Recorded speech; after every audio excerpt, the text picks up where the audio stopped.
Здравствуйте, это новости Татарстана. В студии Елена Зинатуллина. И вот о чем сегодня в выпуске. Посягнула на святое.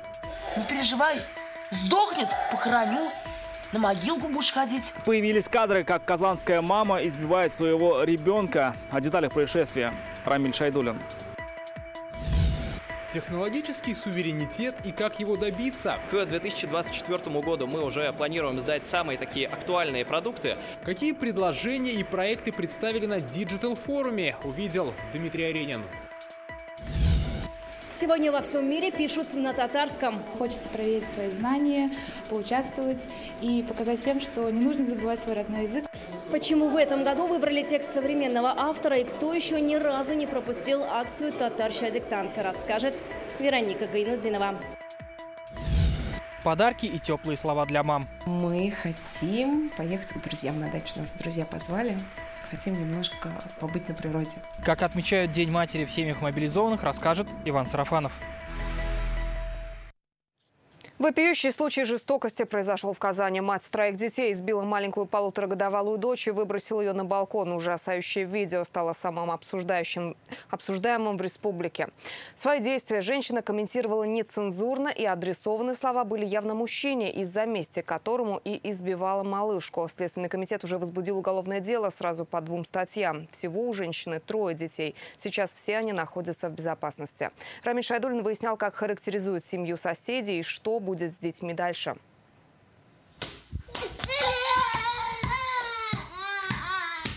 Даже одни эти кадры леденят кровь, но женщина словно и не собирается останавливаться. Она снова и снова наносит удары по малышке, потом выбрасывает ее на балкон и продолжает побои. Единственный твой ребенок на балконе замерзнет и подохнет. Я ей устрою райскую жизнь. Сотрудники полиции установили личность женщины. Ей оказалась 34-летняя жительница Казани. Установлены и мотивы – месть отцу ребенка. 34-летняя жительница Казани пояснила, что одна воспитывает 3 несовершеннолетних детей, сочла себя оскорбленной уходом своего гражданского мужа и решила ему отомстить, отправив видео избиения его дочери. Не переживай, сдохнет, похороню.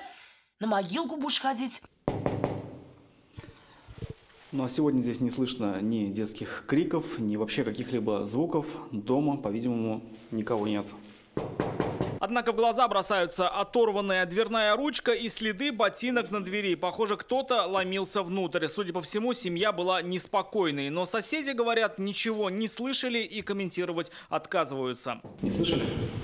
Я не знаю ничего. Я недавно, тут всех ничего не знаю. Однако есть и те, кто не боится сказать правду. Оказалось, что эта семья была на слуху, и шум из их квартиры постоянно обсуждали в общем чате дома. В чате писали то, что 3 часа квартиры, всегда что-то такое было. 3 часа квартиры, вот мне вот это вот. Как пояснили в районной администрации, об избиении они узнали еще 3 дня назад. Выехав с органами опеки и сотрудниками полиции на место, забрали детей и поместили их под присмотр в больницу. Старший ребенок у бабушки. Отделом по опеке и попечительству направлено письмо в отдел полиции о сборе материалов для лишения родительских прав обоих родителей, а также было подано заявление в отдел полиции о привлечении матери и детей к уголовной ответственности. Следователи республики возбудили уголовное дело по статьям истязания и неисполнения обязанностей по воспитанию несовершеннолетнего. В настоящий момент проводится комплекс необходимых следственных действий, направленных на установление всех обстоятельств произошедшего.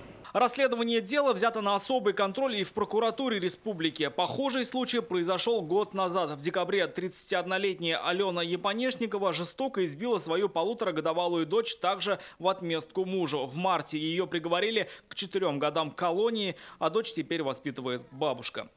Рамиль Шайдуллин, Вадим Ларионов, ТНВ, Казань.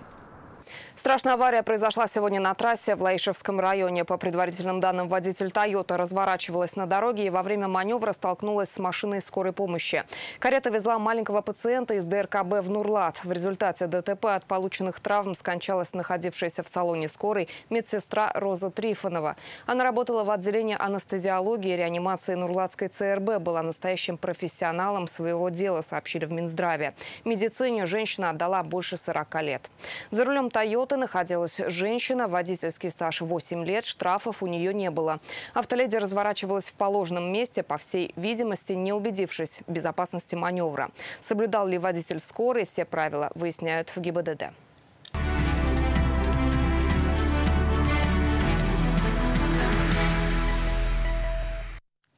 Сегодня в Татарстан с рабочим визитом прибыл вице-премьер страны Дмитрий Чернышенко. Он принимает участие в российском форуме цифровой трансформации Digital Innopolis Days. С утра он совместно с Рустамом Миннихановым побывал в Иннополисе. Здесь сейчас строят 3 корпуса общежития. Поручения по строительству и капитальному ремонту общежитий были даны президентом страны Владимиром Путиным в рамках национального проекта «Наука и университеты». Корпуса рассчитаны на 1000 мест и покроют запросы Иннополиса по размещению студентов и исследователей. Кроме этого, Дмитрий Чернышенко изучил функционирование отечественной ТИМ-системы, технологии информационного моделирования, которая используется при эксплуатации зданий. Система на базе российского софта была запущена в Иннополисе. Она позволяет эффективно управлять всеми коммуникациями здания – тепло-, электроснабжением, интернет-сетями. Вице-премьер поручил Минстрою, Минобрнауки и Минцифры подготовить предложения по использованию отечественных ТИМ-технологий при эксплуатации кампусов мирового уровня. Сегодня Дмитрий Чернышенко вместе с Рустамом Миннихановым поздравили университет Иннополис с 10-летием. 14 лучшим сотрудникам вручили благодарственные письма правительства России. Также сегодня прошло заседание наблюдательного совета вуза. Как подчеркнули, команда университета ежегодно вносит вклад в достижение национальной цели цифровой трансформации, поставленной президентом страны. А уровень образования в Иннополисе гарантирует 100% трудоустройство.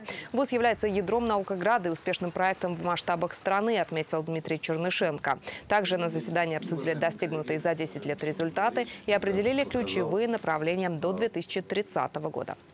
Иннополис де-факто стал центром, национальным центром создания образовательных проектов, подготовки преподавателей для создания кадров для всей цифровой экономики. То есть это большая честь, что Иннополис задает стандарты подготовки преподавателей, которые потом готовят уже студентов. У меня отдельная благодарность иностранным преподавателям, которые, несмотря на все вызовы и ситуацию, сохранили верность Иннополису и остались работать и преподавать в Иннополисе.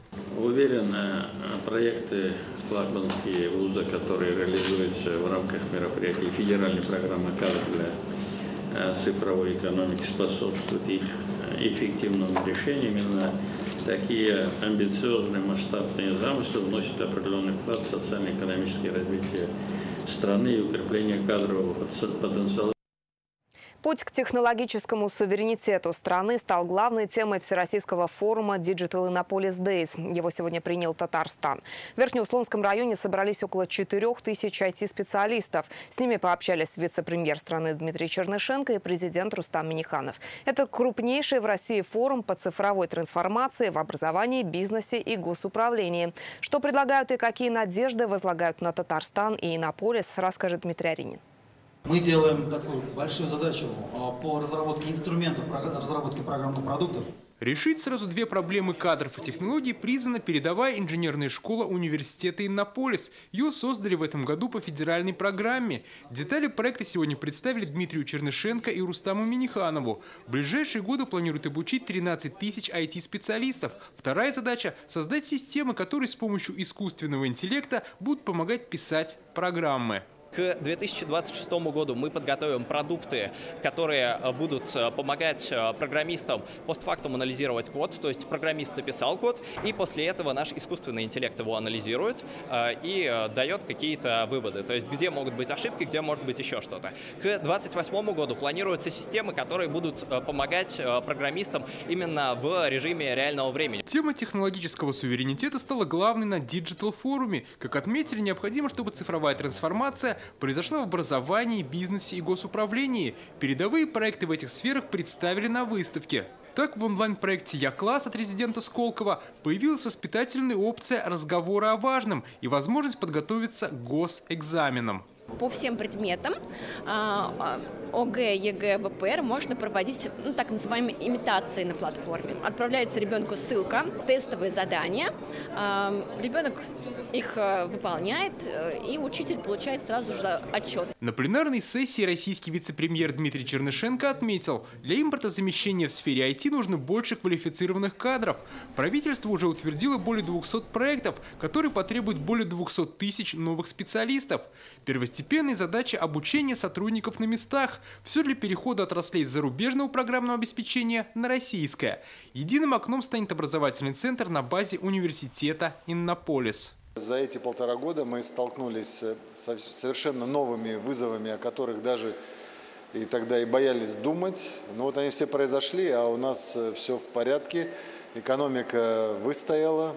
Мы продолжаем реализовывать наши проекты. Технологический суверенитет, по тому определению, которое нам говорит президент, это способность страны замещать или обеспечивать автономию своих технологий, независимо от тех условий, которые могут изменяться в мире.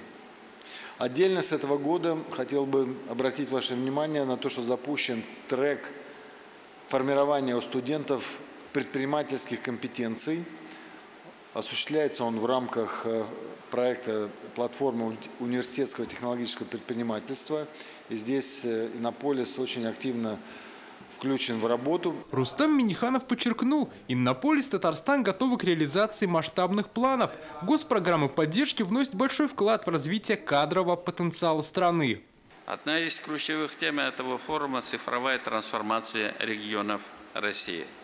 Татарстан, как лидер по уровню цифровой трансформации, готов поделиться своим опытом. На базе университета Иннополис руководители вузов и их команды получают возможность развить компетенции, необходимые для их профессиональной деятельности. Обучение позволяет совершенствовать бизнес-процессы в образовательных организациях, эффективно использовать данные, выстраивать систему принятия решений на их основе и эффективно организовывать проектную деятельность. В форуме принимают участие около 4000 специалистов из разных регионов. Участники смогут пообщаться с ведущими мировыми экспертами в области искусственного интеллекта. Форум завершит свою работу завтра. В программе заседания тематических рабочих групп также студенты, авторы стартапов представят свои проекты инвесторам. Дмитрий Иринин, Адель Мендубаев, ТНВ, Верхнеуслонский район. Вопросы цифровизации республики и ход реализации национального проекта «Туризм» и индустрия гостеприимства Рустам Миниханов и Дмитрий Чернышенко обсудили отдельно. Их встреча прошла в Доме правительства. В Татарстане введен запрет на использование беспилотников. Указ об этом подписал сегодня Рустам Миниханов. Мера принята для усиления охраны общественного порядка, обеспечения безопасности объектов промышленности и транспортной инфраструктуры, говорится в указе президента. Запрет начинает действовать сегодня и продлится до снятия режима базовой готовности. К беспилотникам относят дроны, квадрокоптеры, дирижабли, моторные дельтапланы и другие летательные аппараты, которые управляются дистанционно. В Казани закрылась четверть турагентств. ВИП-туристы делают второе гражданство. Как переживает кризис татарстанский рынок туризма и от каких непатриотичных предложений отказываются туроператоры? Читайте в интернет-газете «Реальное время».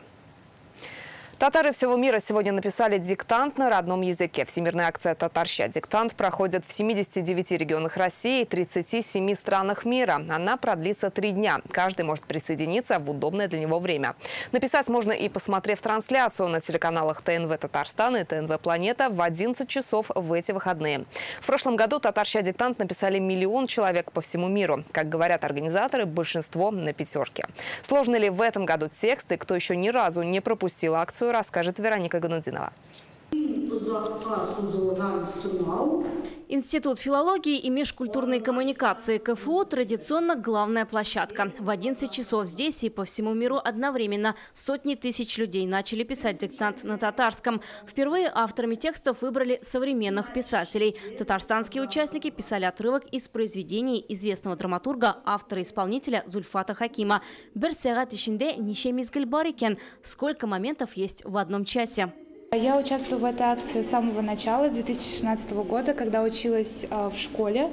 И сейчас я участвую, потому что татарский язык – это мой родной язык, и хочется проверить свои знания, поучаствовать и показать всем, что не нужно забывать свой родной язык, нужно его учить. В этом году я считаю, что текст был очень современный, очень актуальный и даже несложный. Татарский мой родной язык, я его овладею только разговорно немножко, но я постаралась, чтобы я хотя бы проверю свои знания. Вчера узнала в новостях я на ТНВ, я говорю, пойду.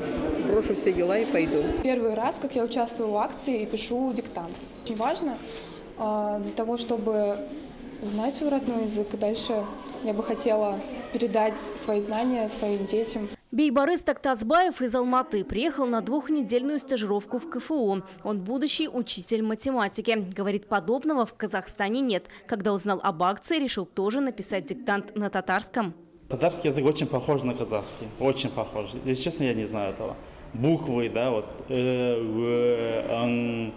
там, что еще. Ну, вот, когда, в принципе, я читаю тексты вот, на улице, как бы все надписи понятно, да, то есть смысл там сразу понять. То есть хочу себя попробовать, могу ли я написать, интересно очень. Сегодня первый день акции, впереди еще 2. Каждый желающий может написать диктант в удобное для него время. Все 3 дня трансляцию диктанта ведет наш телеканал. Присоединиться можно, включив в 11 часов ТНВ Татарстан и ТНВ Планета. Появился формат написания на клавиатуре, то есть через смартфон, через планшеты, через компьютеры, то есть кому как удобно может зайти, если у него нет возможности прийти на площадку. После диктанта традиционно участники все вместе поют гимн татарского народа и Туантель на слова Габдуллы Тукая.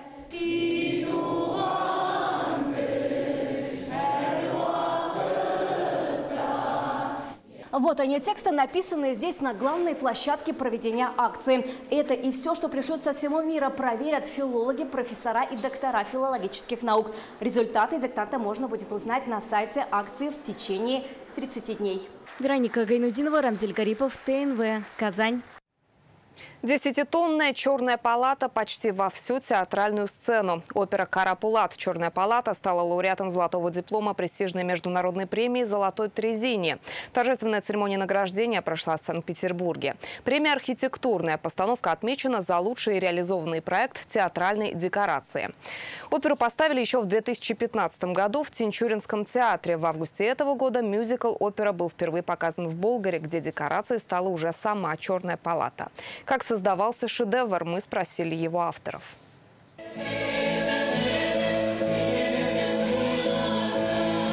Музыка Эльмиры Низамова и либретто Рената Хариса. Булгарскую легенду о 12 девах, сожженных воинами Тамерлана в Черной палате, авторы превратили в яркую драматическую поэму. Тема борьбы и любви к родине актуальна и сегодня, уверен народный поэт Татарстана. Одной такой легенды в татарском фольклоре невозможно найти, потому что есть разные легенды.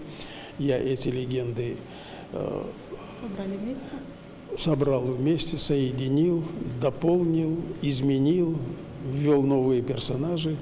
И вот получилась вот эта опера. Композитор вспоминает, как 8 лет назад, приехав в Болгар, прикоснулся к стенам величественной Черной палаты и попросил вдохновения. Так родилась музыка к опере. С самого начала идею проекта поддержал Ментимир Шаймиев. Я помню наш с ним разговор, он говорит, а это возможно, а это, говорит, вы это сможете? Без булдрабы, сказал я, мы можем, сказал я. И, конечно, все осуществилось. А та награда, которую мы получили, мне кажется, это очень символично, потому что «Черная палата» — это не просто декорация, это не просто место действия этого спектакля, это действующий персонаж. Весь спектакль мы взаимодействуем с «Черной палатой». И действительно, «Черная палата» нам всегда дает силы. Даже когда у нас была постановка «Под открытым небом», это была настоящая палата. Мы стояли и заряжались возле этой палаты. Это просто непередаваемое ощущение. Фанера обклеивается тканью, и по технологии жатка, то есть это приминание, да, ткани склеивается, и получается такая фактура камня. За работу по созданию самого масштабного персонажа спектакля взялась целая команда – сварщики, столяры, бутафоры и декораторы. Когда мы приехали на объект, где это все стояло в железном каркасе, мы чуть-чуть испугались, потому что были объемы очень большие, мы не ожидали такого, но все хорошо, мы выполнили свою работу. Именно наша часть работаем месяц. Это огромная декорация должна быть, почти что полностью сцену занимает. И тем более еще эта декорация, она 300 на 360. Крутится круг, и поэтому тут 360 градусов. Со всех сторон он должен быть идеальным. Опера-легенда «Черная палата». Готовая декорация к спектаклю весит 10 тонн. В ноябре в Санкт-Петербурге коллективу театра вручили золотой диплом Международной архитектурной премии «Золотой Трезине». Было подано 1200 заявок со всего мира. Я хочу сказать огромное спасибо первому президенту Татарстана Ментимиру Шариповичу Шаймиеву, потому что этот спектакль «Черная палата» она осуществилась под патронажем Ментимира Шариповича Шаймиева. Огромное спасибо нынешнему президенту Рустему Нургалиевичу Минниханову, потому что в Татарстане вот сколько конфессий, они живут дружно, и все театры, они поднимаются, ремонтируются и финансируются. Как признается автор музыки, когда опера зазвучала у стен Черной палаты, он почувствовал, что вернул долг. Звучала благодарность за вдохновение. Лина Зинатульна, Владимир Гурьянов, Лейсан Саитова, Рамзиль Гарипов, ТНВ, Казань. В это воскресенье весь мир будет отмечать День матери. В преддверии праздника депутаты Госдумы, Госсовета и активисты Молодой гвардии навестили жены матерей мобилизованных. Ирина Турцева работает воспитателем в детском саду. Альфия Мушарапова трудится в музее-заповеднике. Обе воспитывают двоих детей. В чем семьи нуждаются, дошли ли положенные выплаты, интересовало депутатов. Как и обещания, дети дали мобилизованным папам. Все это ребята рассказали гостям, в числе которых был и Иван Сарафанов.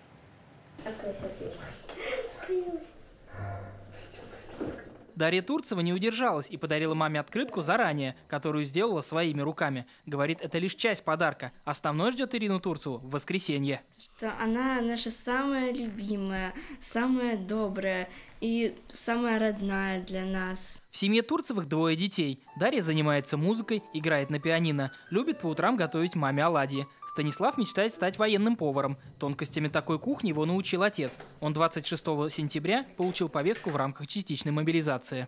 Он патриот, он за свою страну.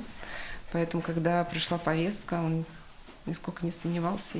Он говорил, перед уходом слушаться маму и не хулиганить. А ты хулиганишь? Нет. Сегодня в преддверии Дня матери депутаты Госдумы, Госсовета и активисты Молодой гвардии навещали жен мобилизованных татарстанцев. Сегодня вот мы адресно выезжаем, и также еще на выходных планируем около 20 семей также заехать и поздравить в преддверии этого замечательного праздника. Эта работа ведется повсеместно для того, чтобы как раз-таки общими усилиями охватить максимальное количество семей мобилизованных. Торт подарим? Конечно. Ты поможешь торт кушать? Да, ты его будешь держать. Это Альфия Мушарапова и ее 6-летний сын Мирсаид. Они тоже сегодня получают подарки. Альфия работает в музее-заповеднике «Казанский Кремль». Поздравлять ее пришли прямо на работу. Ее муж был мобилизован 21 октября. День матери – особый праздник, наверное, для любого, потому что у всех есть мамы. И я бы хотела всем матерям, в том числе те, чьи сыновья сегодня мобилизованы, пожелать, наверное, сил, какого-то, бодрости духа, веры в лучшее. Старший сын уже учится в колледже, младший в садике, занимается карате и пообещал папе к его возвращению получить черный пояс. А отец купит ему мотоцикл. Чем больше добрых таких вот поступков, чем больше добра, тепла, тем больше надежды, наверное, что наши мужчины вернутся. И мы верим, мы надеемся, мы ждем вместе с теми мамами, которые будут в воскресенье отмечать День мам. Депутаты и дальше будут навещать семьи мобилизованных. К Новому году для детей подготовят подарки. Иван Сарафанов, Игорь Романов, ТНВ, Казань. Рекорд России на 100 метров, рекорд Европы на 200 метров брасом у женщин и мировой рекорд на 50 метров на спине у мужчин. С такими результатами в Казани сегодня завершился чемпионат России на короткой воде в рамках второго этапа международных игр дружбы. Победителей заключительного дня турнира сегодня поздравили вице-премьер страны Дмитрий Чернышенко и президент Рустам Минниханов. Высокие результаты показали и спортсмены сборной Татарстана. Медали завоевали Валерия Соломатина и Анастасия Колпакова. Сборная республики заняла второе место в смешанной эстафете эстафете. Третий завершающий этап игр пройдет в Казани с 8 по 12 декабря. Уровень результатов просто нереальный, и это доказывает, что Россия может выступать на международных играх и быть первыми. Результаты я показала очень высокие, я улучшила все свои дистанции. В принципе, игры дружбы, как и чемпионат России, соревнования очень крупные, поэтому, конечно, волнение присутствовало, но с тренером мы все обсудили, и я сделала все на высшем уровне. В спортивных школах Татарстана начали внедрять автоматизированную систему «Мой спорт». Это онлайн-платформа, которая позволяет тренерам фиксировать посещаемость спортсменов, результаты сдачи нормативов своих воспитанников и оставлять комментарии по их тренировочному процессу. Спортсмен может подавать заявки на соревнования, а родители отслеживать успехи ребенка. Все это теперь в одном мобильном приложении, которое можно сравнить с электронным дневником. В России им пользуются 65 регионов. Только по республике в онлайн-режиме работают более 2500 тренеров и почти 10 тысяч спортсменов. Можно это сравнить с неким таким электронным дневником, который реализуется уже много лет у нас в общеобразовательных школах. С этого года компания «Мой спорт» также начала работать и со спортивными федерациями. В настоящее время более 20 федераций уже включились в этот контур. Благодаря этому можно увидеть расписание соревнований предстоящих. В дальнейшем здесь можно будет, конечно же, и загружать уже электронные протоколы соревнований. Присвоение спортивных разрядов тоже гораздо облегчается. Красивые песни, яркие выступления на родном языке и хорошее настроение. Так сегодня 4-й день рождения отметил детский телеканал «Шаян ТВ». За это время он объединил у экранов тысячи ребят по всему миру. Порядка 5000 из них приняли участие в детском эстрадном конкурсе «Сейлен», который организовывает телеканал. А сам «Шаян ТВ» вдохновил сотни детей на телевизионную карьеру. Многие из них теперь ведущие. С праздником юные таланты сегодня поздравили председатель комиссии при президенте по родным языкам Марат Ахметов и генеральный директор ТНВ Ильшат Аминов. Ко дню рождения шаяновцы подготовили новый проект. Это конкурс «Любимый стих». Они разучивают любимые произведения на татарском, записывают их и отправляют на радио или телевидение. В дальнейших планах создать собственную студию мультипликации и киностудию для создания картин на родном языке. Я 4 года уже на Шаян ТВ.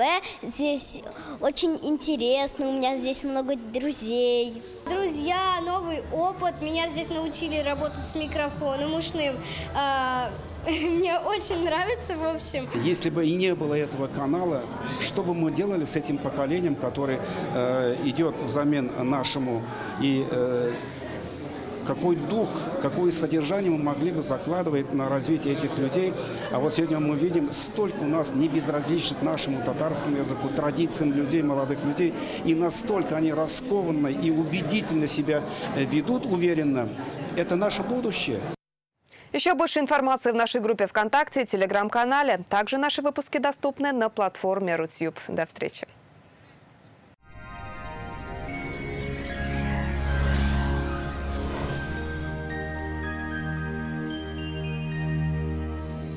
Здравствуйте! В студии Гульшат Гельмуллина.